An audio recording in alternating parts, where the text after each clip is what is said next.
In national headlines, we're getting an updated look at the state of the labor market.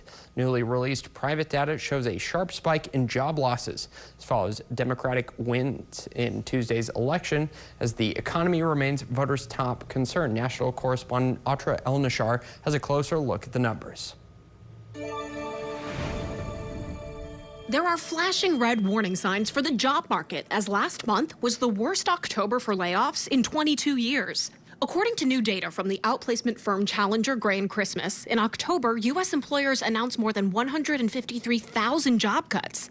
That's the highest figure for the month since 2003 and more than 2.5 times the cuts from the month prior. Why do companies say they're cutting jobs? Well, they cite general cost cutting and AI. But Challenger says the top reason is what they call the DOGE impact. DOGE meaning President Trump's Department of Government Efficiency, tasked with slashing government jobs and spending. With that comes fewer jobs for contractors and lost funding for private and nonprofit entities. The stock market's hitting record highs. President Trump insists he's ushering a golden age for the economy. We've done so much. Energy is way down. Look at energy. We're going to have $2 gasoline. I did that. That brings everything else down. Groceries are way down other than beef. According to the Bureau of Labor Statistics, the overall consumer inflation rate is actually back to the same level it was when Trump took office, 3%. On energy, average gas prices have remained steady, slightly over $3 a gallon, but energy and gas utility bills have soared.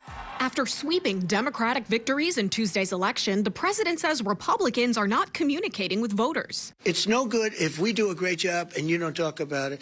And I don't think they talk about it enough. They have this new word called affordability, and they don't talk about it enough. Democrats, especially after Tuesday, working to assert themselves as the party with solutions. Life has gotten more expensive under Donald Trump and Republican policies. This is from a group of people led by Donald Trump who promised that costs were going to go down on day one. Looking ahead to how consumers will navigate these economic conditions, on Thursday, the National Retail Federation announced its holiday forecast, and they predict spending will be roughly 4% higher than last year, but seasonal retail hiring is expected to be the lowest in 15 years. In Washington, I'm Atra El-Nashar.